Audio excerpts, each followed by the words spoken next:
you like me? Did you spend decades dreaming about playing the harp, but never acting on that dream? Well, that's my story. If it hadn't been for a surprise birthday gift when I turned 68 years old, who knows, would I even be playing the harp right now? I'd like to share my story, and I hope you'll share yours as well.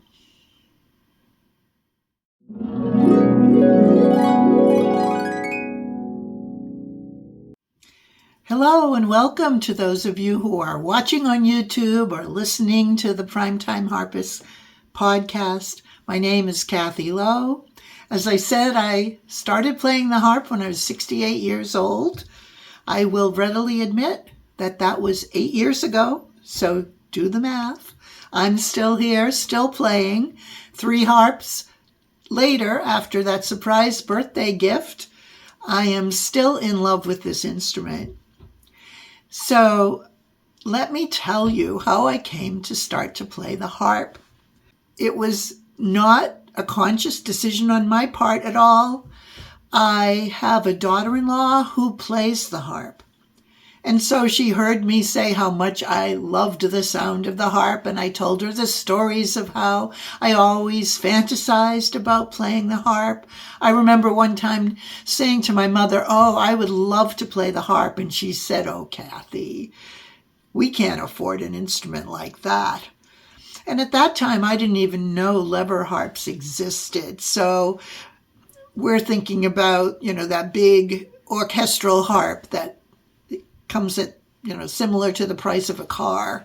That was something well beyond what my parents could provide for me. So it was always kind of, yeah, it would be nice, but no, it's not for me. I'll never be able to do that. But my daughter-in-law had other plans for me, and she knew how much I had kind of yearned after this instrument, probably recognized it even more than I did. And so, because she had more than one, she gave me a little starter harp. It was a 21-string therapy harp made by Stony End. I didn't know anything about harps. I had never touched one. I had only looked at them, mostly from afar. Sometimes I would go speak to a harpist, maybe playing in a restaurant or after a concert, and get a closer look, but that was as far as I went. I had never touched the instrument, and I found it, for some reason, I found it very intimidating. I thought it was very fragile, so I was kind of afraid of touching it and damaging it in some way. So I think I approached it with no confidence whatsoever in my ability to play that instrument, but a lot of confidence in my own ability as a musician. So I thought, okay, let's see if I can find someone to show me how to start, and then I will just take it from there. So that's what I attempted to do, and I've addressed all of the pitfalls involved in thinking that because you already know about music and you can play other instruments and you can read notes, thinking that you can teach yourself, and how that's kind of held me back. But I did want to talk more about that birthday surprise, and how my daughter-in-law really is the one I can credit and be forever grateful to for giving me that instrument. And I did find someone through a mutual friend who pointed me to a very young man who played the harp. And as a matter of fact, my daughter-in-law purchased one of his harps, and that's how she met him. But he also knew another friend of mine too. And so I asked that friend if she would ask him for me if he'd be willing to give me a couple of lessons, and he did. And it was uncomfortable for him and uncomfortable for me. I don't know that he'd ever taught anyone to play. I was very nervous and uptight, and I could not relax my body enough to get in the proper positions. And he was trying really hard to get me to have my hands correct and sitting correctly and finding the right chair. And I didn't at the time appreciate how important those things were. And I just kept thinking, oh, come on, just let me play something.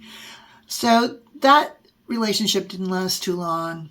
And I went off on my own with some books and started practicing. I had Sylvia Wood's book that many of us start with, Learn How to Teach Yourself How to Play the Harp. It's something like that is the title. And went through that and found a couple other books and went along until one day I went to a program at my public library, and it was a performer who was telling Irish, she was an Irish storyteller, but she also was a musician and brought with her a little harp, and she had an Irish flute, and she told stories and sang songs and played her instruments, and mentioned that she gave lessons. She gave voice, piano, harp, flute, all these musical instrument lessons.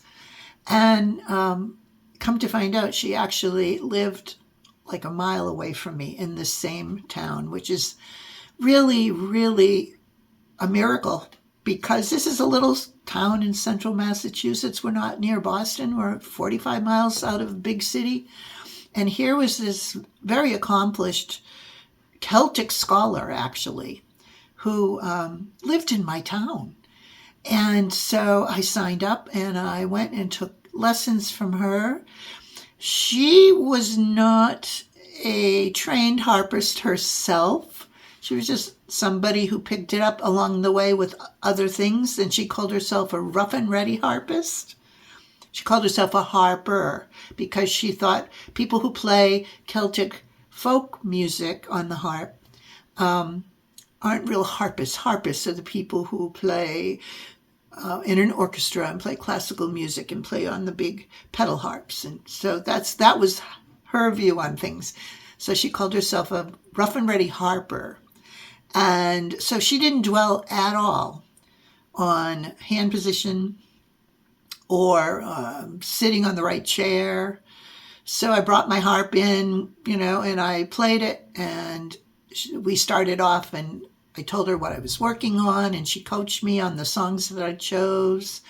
She had me do a little bit of improvisation, a little bit of theory, putting chords with melodies, which is something I had done in college in a piano course, so it was something I could do. And we went along quite nicely, and she was so delightful and such a nice person. We became friends, and I loved going and having lessons with her up until the COVID shut down, and then lessons stopped, and I stopped having a private teacher. And from then on, as the lockdown went on and on, some harpists online began to emerge, to my consciousness anyway, and I started to find out who was out there and follow them on Patreon or Facebook or whatever. And some of them, to this day, I still follow, but I through these online groups, through social media, I also got to meet other people who were learning to play too. And so since then, these couple of these people who were starting out as fledgling social media harpists, figuring out what to do now that they could not interact in person with people, they've emerged to have formed some really, really excellent online communities, which I intend to talk about next month in my topic video that I'll have for you. But anyway, I first found Christy Lynn Murray. Her community is called Learning the Harp. I later found Heather Downey, whose community is called How to Harp, and they're both aimed at adult learners. And so through them, I was able to, they provided technical lessons, they provided arrangements of songs at various ability levels. They provided opportunities for people to get together and share music and just get to know each other.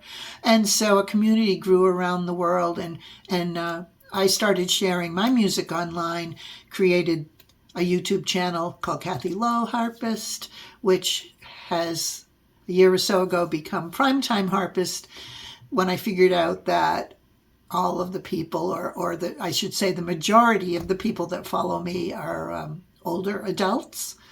And so I figure we're in the prime of life when we can take on new hobbies, and we know that we're not too old to learn something new. And so now I'm the Primetime Harpist, and I'm very grateful for all of those of you who have followed me. I'm not an expert harpist. I am not a harp teacher. I am a harp learner, just like you, but I'm here to encourage you, and I'm here to share things I've learned, things that I didn't do right when I first started out, things that I hope that I can share with you that will help you in your progress as a harp learner. And so now what I'd like from you, and hope you will share, is, how did you get your first harp? Did you plan it, or was it serendipity like with me that a harp landed in your lap?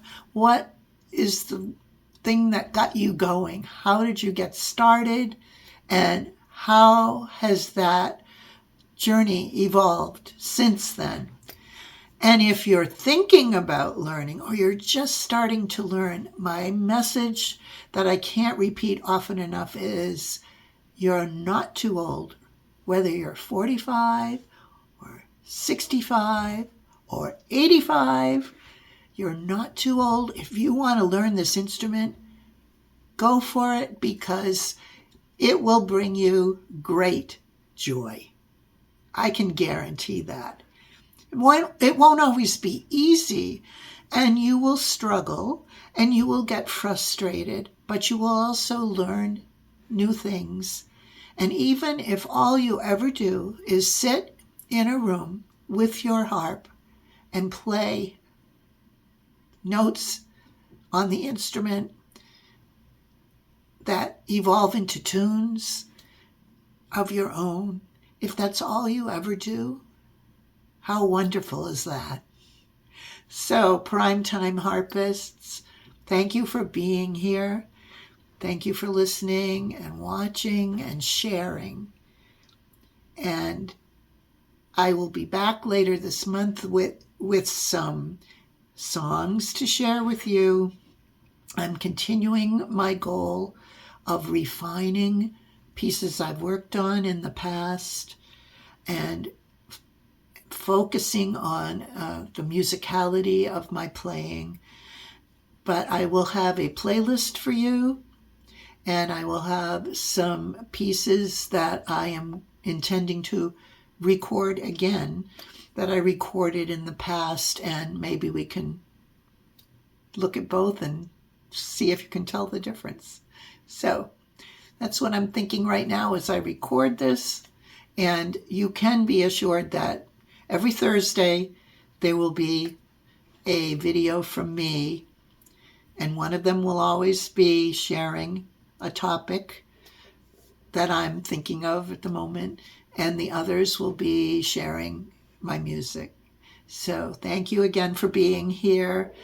Keep up your learning path, and let me know if you have questions or suggestions. And please do again share how you started out as a harpist. Thanks, and take care. I'll see you soon. Happy harping.